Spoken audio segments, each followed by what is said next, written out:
하나님께서 우리에게 주시는 말씀은 신약성경 사도행전 14장 8절에서 10절 말씀입니다.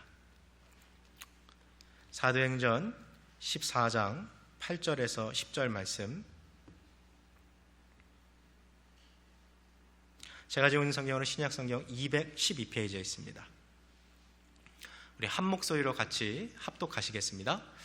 루스드라에 발을 쓰지 못하는 한 사람이 있어 앉았는데 나면서 앉은뱅이 되어 걸어본 적이 없는 자라.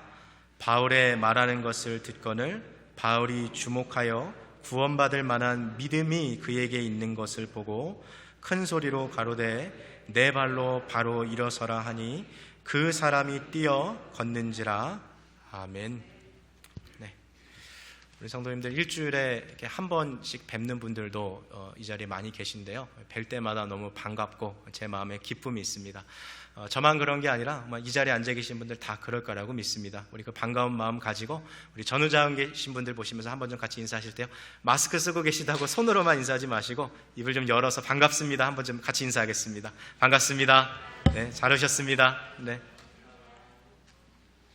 자, 좀 자리를 좀 정돈하고 좀 앉으셨으면 좋겠는데요. 항상 보면 앞에 있는 사람 뒤통수에 숨어 계신 분들이 있어요. 그래서 빨리 자리를 옆으로 옮기세요. 저 잘 보일 수, 얼굴을 좀 보여주십시오. 숨어 계시지 말고 제가 좀 보기가 어려우니까 네, 앞에 있는 분들 숨지 마시고 좀 보여주십시오. 지난 2000년도에 개봉한 영화 중에 미나리라는 영화는 아마 이 중에 보신 분들도 많이 계실 겁니다. 샌데스 영화 그 시상식에서 심사위원 대상 그리고 또 관객상을 수상했고, 또 2020년도 골든 글러브 시상식에서 외국어 영화상을 또 수상했죠. 그리고 가장 권위 있는 영화상이라고 하는 그 아카데미상 시상식에서 작품상, 감독상, 각본상, 여우수영상 등 6개를 수상했으면 얼마나 좋았겠습니다마는 nominate, 후보에 그쳤어요. 그래도 그 후보에 올라간 것만 해도 사실 대단한 작품인 거죠. 많은 영화 평론가 중에서는요, 이 작품이야말로 2022년도 최고의 작품이다라고 평가 내릴 정도로 이 영화에 대한 평가가 너무나도 좋습니다. 아마 보신 분들도 많이 계실 거예요. 1983년도 알칸서주로 이주한 한인 이민 가족에 대한 이야기입니다. 지난 1980년대 이 아메리칸 주임을 꿈꾸면서 알칸서주에 이주한 한 한인 가족이 그 시골에서 이 농장에서 농사하면서 일어나는 갈등과 위기의 이야기, 또 그것을 극복해가는 이야기들을 그 필름 안에서 잘 담고 있죠. 우리에게 잘 알려진 이 윤여정 씨라는 이 배우가 그 영화 작품에서 순자라는 이름의 할머니 역할로 나옵니다. 평생도록 한국에서 이렇게 지냈던 이 순자 할머니가 이제 알칸서주로 이주한 그 가족의 그 손주들을 돌보기 위해서, 그 손주 중에 둘째 아들이 아파가지고 걔를 좀 돌봐주기 위해서 미국으로 이렇게 이민 오죠. 그래서 이제 그 겪는 이야기를 막 이제 보여주고 있는데, 그 영화에서 보면 이 순자 할머니가 한국에서 올 때 미나리 씨앗을 가지고 옵니다. 그래서 숲 속에 있는 그 물가 옆에 둔덕에다가 그 미나리 씨앗을 이렇게 탁 심어놔요. 그리고 이제 시간이 좀 어느 정도 지났을 때 자기 아픈 손자 데이빗을 데리고서 그 숲속으로 들어가는 거죠. 그래서 이제 미나리를 할머니가 이제 캐러 가는데, 여러분 애가 볼 때는 다 똑같은 풀이잖아요. 할머니가 왜 이 숲속에 많은 풀 중에 저 풀을 깨고 있는지 애가 이해가 안 되는 거죠. 할머니가 이 애한테 설명을 해주는 거예요. 야, 미나리가 이게 얼마나 좋은 건지, 이거 반찬으로도 쓸 수 있고, 이거 김치 해 먹을 때도 쓸 수 있고, 미나리는 약으로도 쓸 수 있어. 이 얘기를 들은 이 손주가 그냥 이게 풀인 줄 알았는데 할머니 얘기를 듣고 보니까 이게 그냥 풀이 아니라 원더풀인 거예요. 그래가지고 할머니, 미나리는 원더풀, 다 그래요. 그러니까 이 순자 할머니가 그 얘기를 듣고서 손주가 기특해가지고 그래 너 말이 맞아, 미나리는 원더풀, 미나리는 원더풀 하면서 흥겨운 가락으로 노래를 부르죠. 바로 그 대목이, 이 영화의 제목이 왜 미나리인지를 보여줘요. 미나리는 습지나 그늘진 곳에서, 해가 잘 들지 않는 곳에서도 강한 생명력과 적응력을 가지고 뿌리를 내리고 줄기를 키워가며 자라나죠. 그 모습이 마치 이 정말 힘들고 어려운 이민 사회 속에서 포기하지 않고 꿋꿋이 자라가는 그런 이민 가정들의 모습을 잘 보여준다. 그래서 영화의 제목이 미나리가 된 거죠. 근데 저는 그 작품에 나오는 그 원더풀 미나리가 마치 우리 크리스찬들의 모습을 너무나도 잘 보여주고 있다라고 그렇게 생각이 됩니다. 살아가다 보면 참 우리의 삶에 갈등을 맞이하는 순간들이 있고 또 위기의 순간들이 찾아올 때가 있어요. 마치 습지와 그늘진 곳에서 해가 자랄 수 없는 것처럼 우리의 삶 가운데도 어려움이 찾아오는 거죠.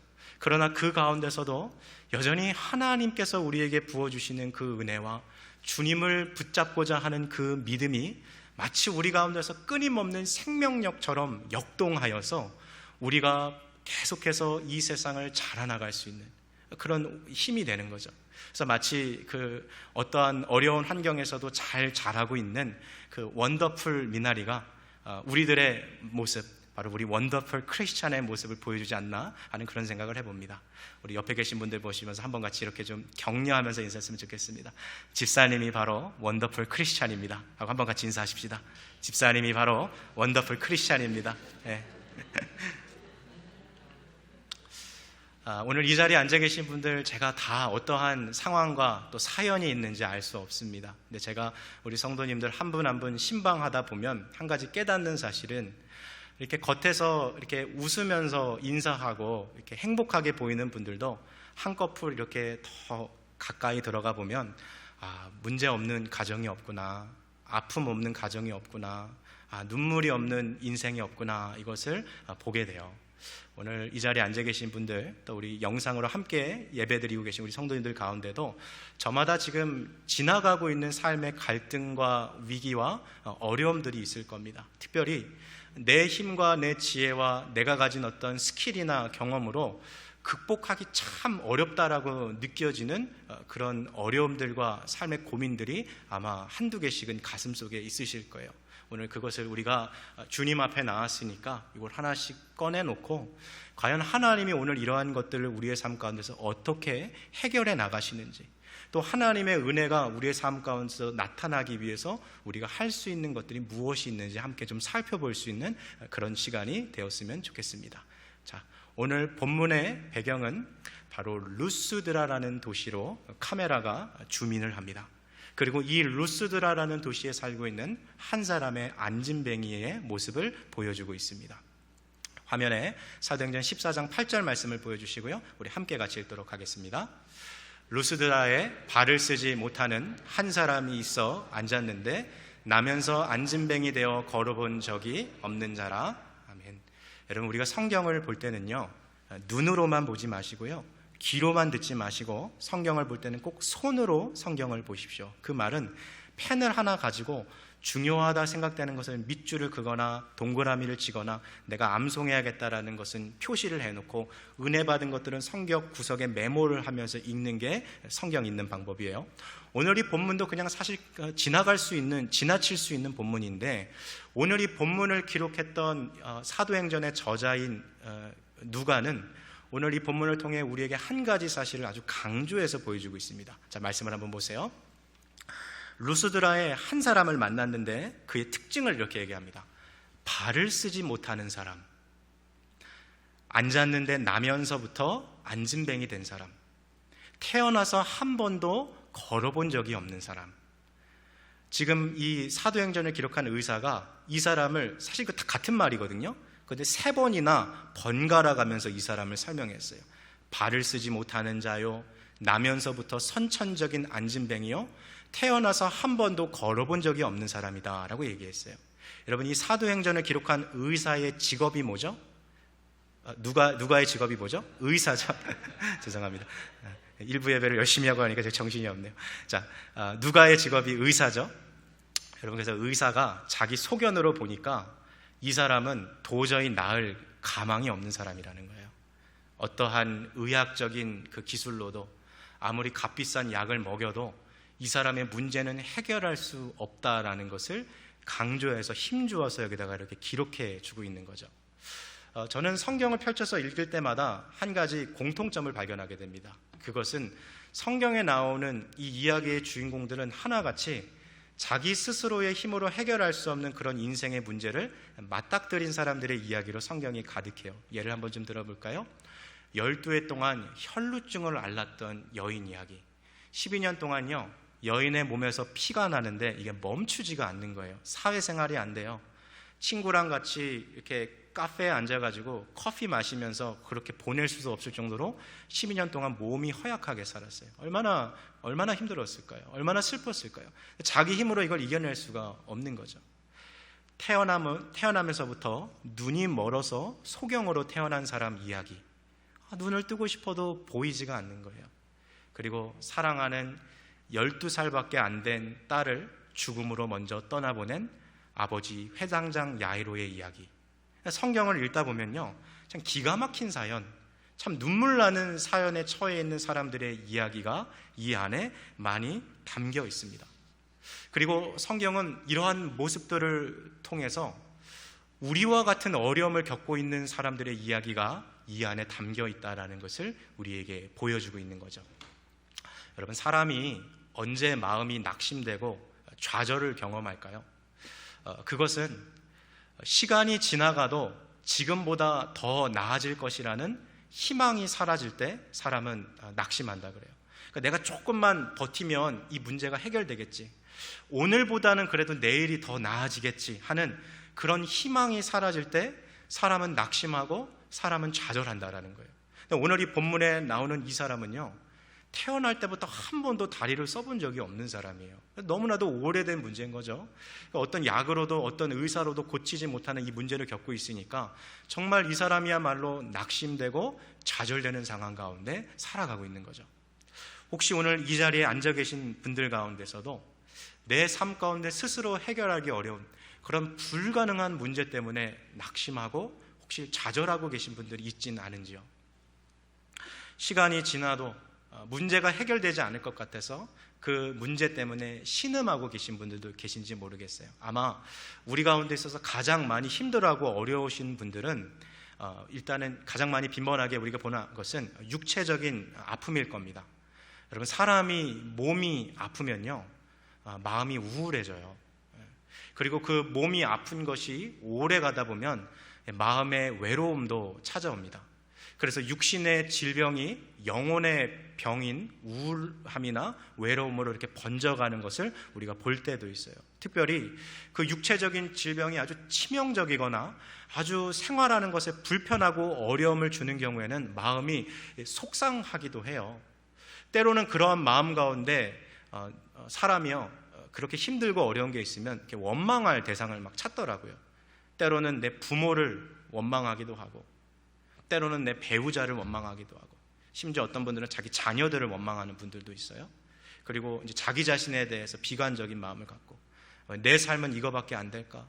그리고 지나온 삶을 그런 여러 가지 선택들을 돌아보면서 내가 그때 그렇게 선택하는 게 아니었는데 하는 자신의 그런 과거의 선택들을 후회하고, 또 더 나아가서 자신을 지금 이러한 상황 가운데 두신 그 하나님이 너무 밉고 또 하나님이 너무 싫은 그 지경까지 이르는 경우들도 보게 되는 거예요. 육체적 질병뿐이겠습니까? 가정의 어려움들, 관계의 어려움들, 또 어떤 분들은 지금 코로나 기간 가운데 막 비즈니스가 너무 힘들고 어려워서 가정의 경제적인 타격이 심하다 보니까 이 가운데 정말 한숨밖에 나오는 게 없는 거죠. 참 우리 지금 이 자리에 앉아 계신 우리 성도님들 다 우리가 서로의 사정을 알진 못하지만 제가 볼 때는 우리 가운데 아픔이 없는 사람, 눈물이 없는 사람은 한 분도 없으신 것 같아요. 오늘 본문 속에 등장하는 이 안진뱅이 이야기가 어찌 보면 우리들의 이야기죠. 내 힘으로, 내 지혜로, 내 능력으로 해결할 수 없는 그런 오래된 문제를 갖고 살아가고 있는 한 사람의 이야기. 그런데 성경은요, 바로 이와 같은 비극적인 현실에 처해 있는 사람들의 삶에 눈에 보이는 현실이 전부가 아니라는 사실을 말씀하고 계신 것이죠. 비록 지금 보이지 않아도, 비록 지금 귀에 들리지 않아도 여전히 역사하고 계신 하나님의 그 은혜가 우리의 삶 가운데 찾아오고 계시다라는 것을 본문은 이야기해 주고 있는 것이죠. 그분이 바로 우리의 소망 되시는 것이죠. 자, 한번 말씀을 한번 더 진행해서 한번 살펴봅시다. 사도행전 14장 9절과 10절 우리 두 구절 같이 읽겠습니다. 바울의 말하는 것을 듣거늘 바울이 주목하여 구원받을 만한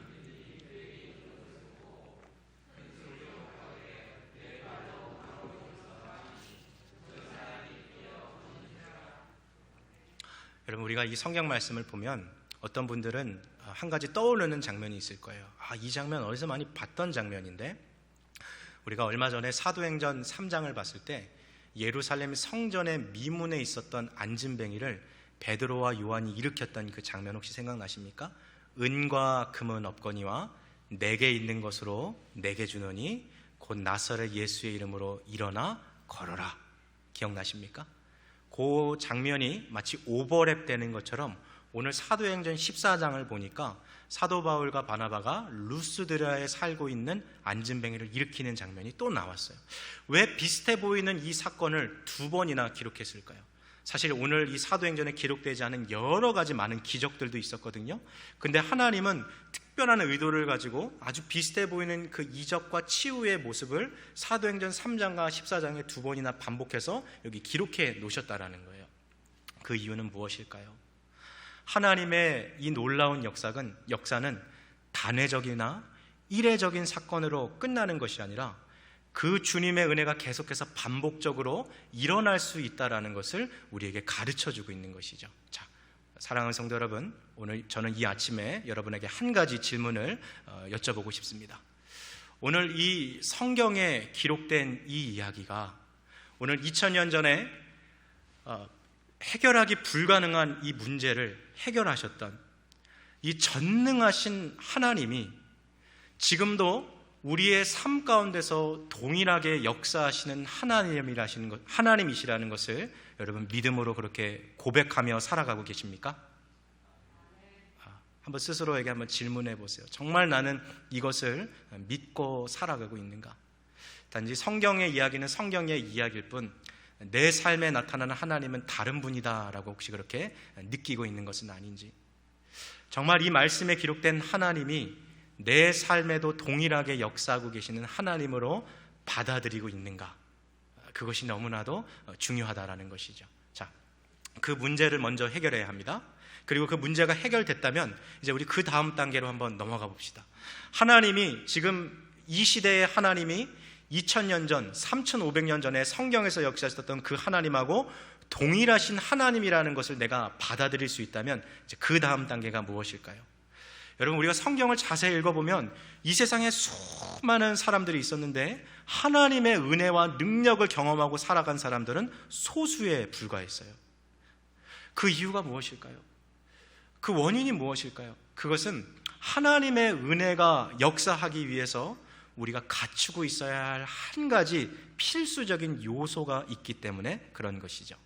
그것이 무엇일까요? 바로 우리의 믿음입니다. 오늘 말씀을 9절로 다시 한번 좀 거슬러 올라가 주시겠어요? 자, 한번 9절 말씀 같이 읽겠습니다. 시작. 바울이 말하는 것을 듣고는 바울이 주목하여 구원받을 만한 믿음이 그에게 있는 것을 보고, 자, 오늘 바울이 이 사람에게서 아무것도 다른 거 보지 않았어요. 딱 한 가지 봤어요. 무엇을 봤습니까? 무엇을 봤어요? 믿음을 봤어요. 여러분, 하나님은요, 우리에게 주님의 능력을 행하실 수 있는 그런 분이세요. 그러나 주님은 먼저 우리에게 무엇을 보기를 원하십니까? 다 알고 계시잖아요. 자신 있게 말씀하세요. 무엇을 보고 싶어 하세요? 믿음을 보고 하고 싶으신다는 거예요. 여러분, 이 패턴이 복음서에서도 예수님의 삶 가운데 계속 반복이 됩니다. 앞서 이야기했던 12년간 혈루증을 앓고 있었던 여인, 수많은 사람들이 예수님을 만졌어요. 예수님의 옷자락을 잡았어요. 그런데 오직 이 여인만이 병이 치유받았어요. 예수님께서 길을 걸어가다가 자기에게 능력이 빠져나가는 것을 느끼시고 자리에 멈추셔서 뒤를 돌아서 물어봤습니다. 누가 내 옷자락을 잡았느냐? 제자들이 물어봤어요. 주님, 지금 주님 옷자락을 잡은 사람이 한두 사람이 아닌데 누가 옷자락을 잡으냐고 물어보시면 어떡합니까? 근데 주님은 누구를 찾고 계신 거예요? 바로 이 여인을 찾고 계신 거죠. 그러면 주님의 옷자락을 잡은 그 수많은 사람 중에 왜 이 여인만 치유를 받았습니까? 저가 생각하기를 내가 저의 옷자락만 잡아도 내 병이 나을 것이라 믿었기 때문에 그런 거죠. 그래서 예수님은 그녀의 믿음을 보시고 마가복음 5장에 다음과 같이 얘기하십니다. 화면에 한번 보여주시고요, 말씀 한번 같이 읽도록 하겠습니다. 예수께서 가라사대 따라 내 믿음이 너를 구원하였으니 평안히 가라. 내 병에서 놓여 건강할지어다.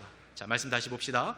예수님께서 이 여인에게 말씀하셨어요. 따라 내 무엇이 그녀를 구원하셨다고요?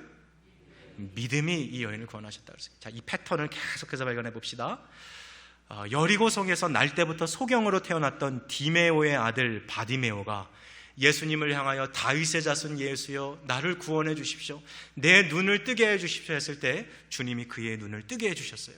그리고 예수님께서 그에게 다음과 같이 말씀하십니다. 마가복음 10장 말씀 화면에 보여주시고요, 한번 같이 읽도록 하겠습니다. 예수께서 이르시되 가라, 내 믿음이 너를 구원하였느니라 하시니 저가 곧 보게 되어.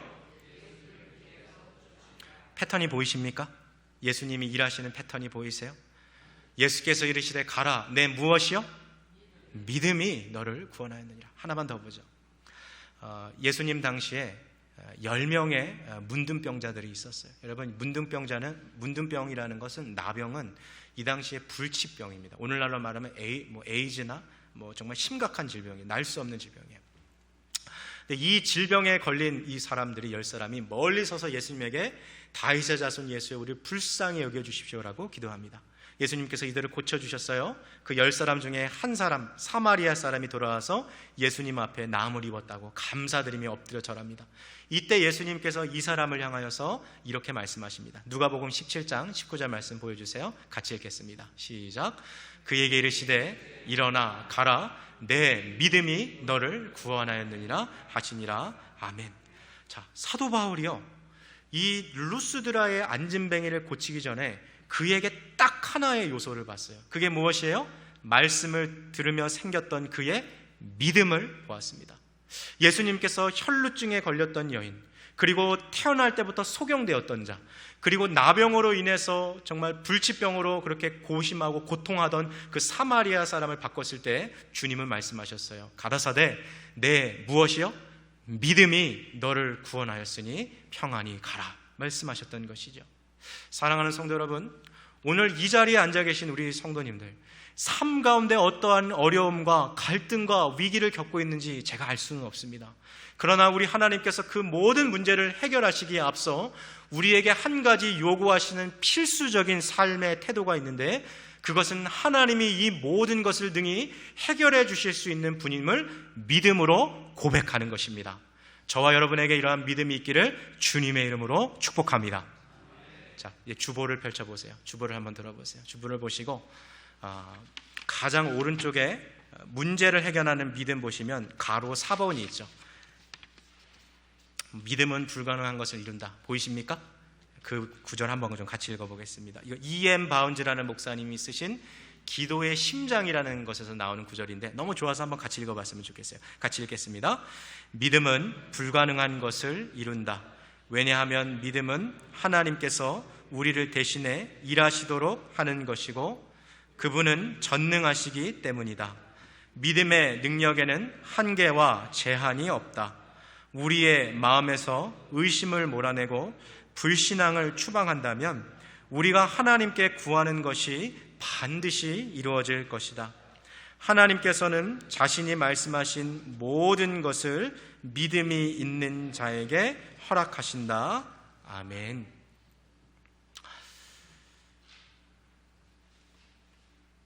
이전에 제가 한번 소개해드렸던 예화입니다만, 미군이 베트남전을 치룰 때, 베트남 전쟁에 참전했을 때 진군을 하던 이 미군, 싱글 파일, 일렬로 이렇게 쫙 걸어가고 있는 그 미군의 정말 정막이 감도는 그곳에서 갑자기 어디선가 나타난 그 베트콩의 그 게릴라전 공습으로 인해서 총알이 갑자기 빗물처럼 막 사방에서 날아오는 거예요. 고막을 찢을 듯한 한 포탄이 바로 옆에서 막 터지면서 수많은 미군 병사들이 죽었어요.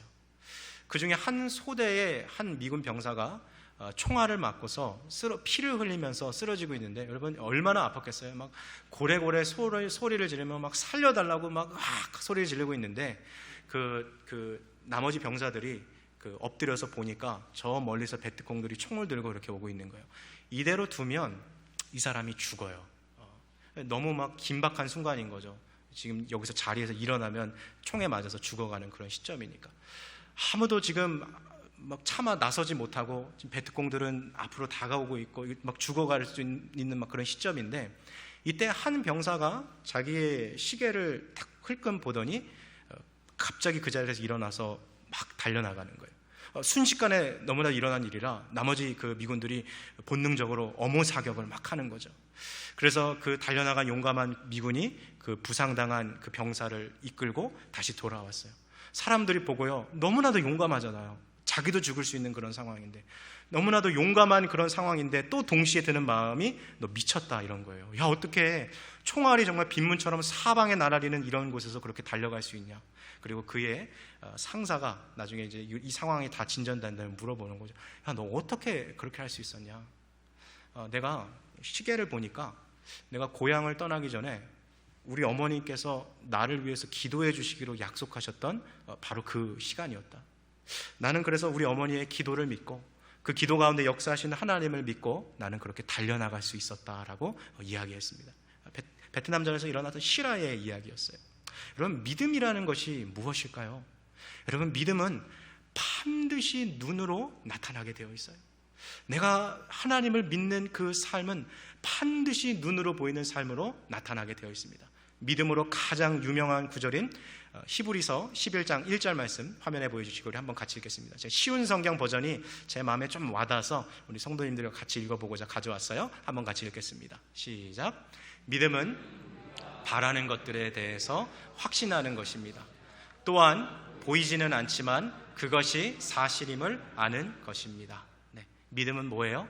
내가 지금 바라고 있는 것, 하나님이 우리 가운데 말씀으로 약속해 주신 것이 반드시 그대로 이루어질 것이라는 것을 확신하며 살아가는 것이 믿음이라는 거예요. 지금은 보이지 않아요. 하나님이 일하시고 있는 게 눈에 보이지 않아요. 그렇지만 지금도 하나님이 반드시 일하고 계시다라는 것을 믿으며 살아가는 것, 그게 그리스도인들의 모습인 거죠.